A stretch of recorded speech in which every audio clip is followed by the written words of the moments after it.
Welcome back. Your time right now is 8:15. Today, nearly 9 out of 10 wildfires across the country are caused by people. Many don't realize it, but it's always wildfire season somewhere in the U.S., and every region across the nation experiences wildfires. Last year, over 7 million acres of land was burned, and 10 million acres were burned in 2020. And because of this, wildfire prevention experts want to share a few tips with us on how to avoid starting wildfires.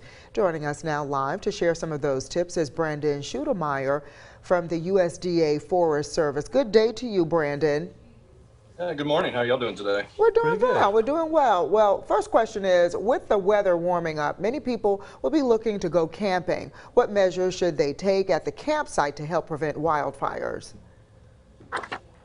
Well, the biggest measure is to have a campfire in the correct area.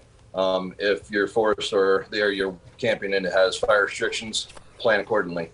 A lot of places still allow the propane campfires if there's stage 1 or stage 2 restrictions. Secondly, if you're going to have a campfire, be mindful of where you're putting it. Be mindful of how close to open debris, grass, or other things it is. Lastly, the biggest thing is putting that campfire out completely. If you're camping, if you're car camping or even backpacking, have a collapsible shovel, collapsible bucket, drown your fire completely, and then stir it up completely, get all the coals, all the wood, everything soaking wet. And once that's done, pour more water on it. And then after that, take the back of your hand and cold trail it. Put your hand down there close to it. Don't actually touch it so you don't burn yourself if it's still warm. But make sure and ensure that it is cold before you walk away from that fire. A lot of our wildfires happen because people think their campfire's out all the way, and wind comes up and gets it back going and throws a spark out of it. And Brandon, you mentioned debris, and we know a lot of people tend to burn debris in their own yard if they're able to.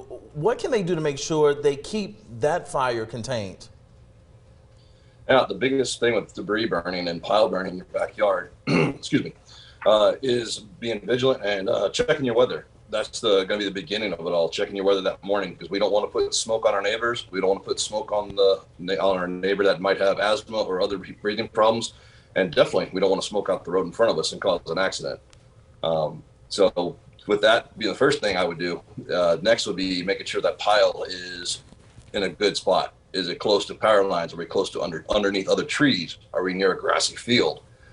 Anything and everything that can burn, we want to be away from that, keep that pile away from. And lastly, keep that pile small. The smaller the pile, the less likely you are to have spot fires from it, or you catching something else on fire with the flame links from a pile. Because a lot of people don't realize you're going to have 2.5 foot flame links from the size of your pile. Whatever your pile is, your flame links will be at least 2.5 feet bigger than the pile is tall. Okay, one final question for you. We do understand that Smokey Bear has now gone virtual. Only you can prevent forest fires. Absolutely. Well, could you tell us what changes have been made? So kind of changes have been made with Smokey Bear. They've essentially brought it to the 21st century.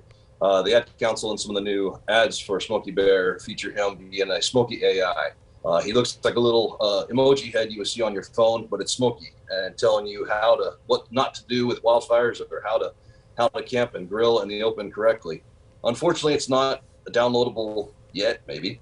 But you can definitely get a good laugh, and please heed the warnings that he gives on the different advertisements.